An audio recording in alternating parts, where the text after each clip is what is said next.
Maliban sa mga tourist attractions dito sa South Korea, ay ang isa din sa pwede mong puntahan ay ang mga malalawak na mga park kung saan madalas magpalipas ng oras ang mga Koreans. Samahan niyo ko sa isa na namang pamamasyal.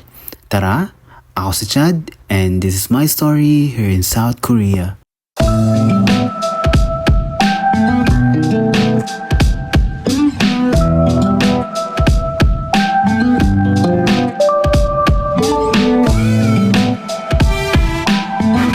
Madami na nga akong napuntahan ng mga park dito sa South Korea at isa lang ang masasabi ko, sobrang ganda, tahimik, sariwang hangin, mga nagtataas ang mga puno, talagang kahit paano ay mababawasan ang lungkot mo, ang stress, at talagang makakahinga ka ng maayos. Ang unang park nga na napuntahan ko dito ay walang iba kundi ang Seoul Grand Park.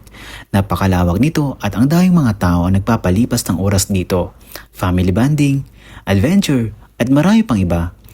Hindi ka maboboard dito dahil ang daming mga activities ang pwede mong gawin.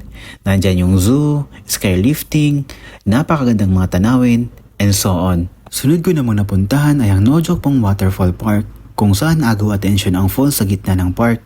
Madami din ditong mga nagpipiknik, mga nagpapalipas ng oras, family bonding.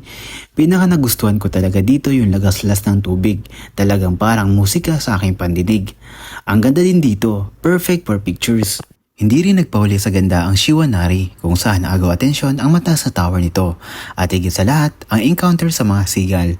Sobrang worth it nito at napakagandang experience. Napuntahan ko din ang Warang Park kung saan napakatahimik na park, talagang marerelax ka at mapapawi ang pagod mo. Sariwang hangin, mga nagtataas ang mga puno, mga huni ng mga ibon. Ang sarap lang sa pakiramdam. At ngayon naman ay sa Jayo Park kung saan matatagpuan ito sa Incheon. Sa bandang itaas lang ito ng Chinatown, hindi naman ganun kalayuan. May nakita kasi akong Instagrammable na spot kaya na-intrigue ako at gusto ko din makita. Hindi naman nakakatakot maglakad-lakad dito dahil sobrang safe ng lugar. Actually, matataas na puno nga ang dinaanan ko bago ako makarating sa Jayo Park.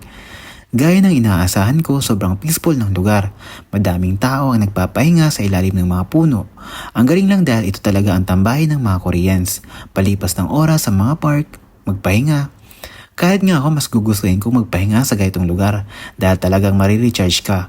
Wala kang iisipin kundi yung moment na pinapakinggan mo yung mga huni ng mga ibon, yung sariwang hangin na yumayakap sa'yo. Isa din sa agaw atensyon dito ay ang Pagoda Memorial Stone kung saan nakakamangha yung architectural design. Ito talaga yung dahilan kung bakit ako nakarating ng Jayo Park. Nakita ko lang to sa internet kaya naman pinuntahan ko at hindi naman ako nabigo. Yun nga lang hindi pa ganun ka-develop dahil ongoing pa rin ang pagpapaganda dito. Medyo hindi pa ganun ka-attractive tingnan dahil hindi pa tapos pero for sure pag natapos to ay paniguradong madaming pupunta dito. Madami ka pang pwedeng gawin dito sa Jayo Park. Kung sawa ka na magpahinga, pwede kang pumasok sa mga museum kung saan makikita ang iba't ibang mga artwork. Kung nandirito ka na rin naman sa Jayo Park ay sulitin mo na dahil malay mo wala nang next time. Annyeong!